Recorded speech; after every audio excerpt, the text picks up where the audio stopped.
பிரசங்கி 11ஆம் அதிகாரம். உன் ஆகாரத்தை தண்ணீர்கள் மேல் போடு. அநேக நாட்களுக்குப் பின்பு அதன் பலனைக் காண்பாய். 7 பேருக்கும் 8 பேருக்கும் பங்கிட்டுக் கொடு. பூமியின் மேல் என்ன ஆபத்து நேரிடுமோ உனக்குத் தெரியாது. மேகங்கள் நிறைந்திருந்தால் மழையை பூமியின் மேல் பெய்யும்.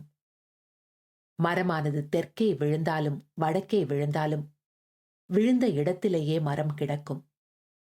காற்றை கவனிக்கிறவன் விதைக்க மாட்டான். மேகங்களை நோக்குகிறவன் அறுக்க மாட்டான்.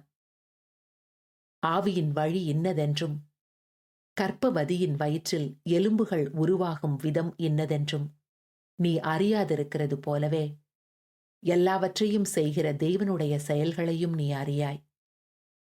காலையிலே உன் விதையை விதை, மாலையிலே உன் கையை நெகிழ விடாதே. அதுவோ இதுவோ எது வாய்க்குமோ என்றும் இரண்டும் சரியாய் பயன்படுமோ என்றும் நீ அறியாயே. வெளிச்சம் இன்பமும் சூரியனை காண்பது கண்களுக்கு பிரியமுமாமே. மனுஷன் அநேக வருஷம் ஜீவித்து அவைகளிலெல்லாம் மகிழ்ச்சியாயிருந்தாலும் அவன் இருளின் நாட்களையும் நினைக்க வேண்டும். அவைகள் அநேகமாயிருக்கும். வந்து சம்பவிப்பதெல்லாம் மாயையே. வாலிபனே, உன் இளமையிலே சந்தோஷப்படு. உன் வாலிப நாட்களிலே உன் இருதயம் உன்னை பூரிப்பாக்கட்டும்.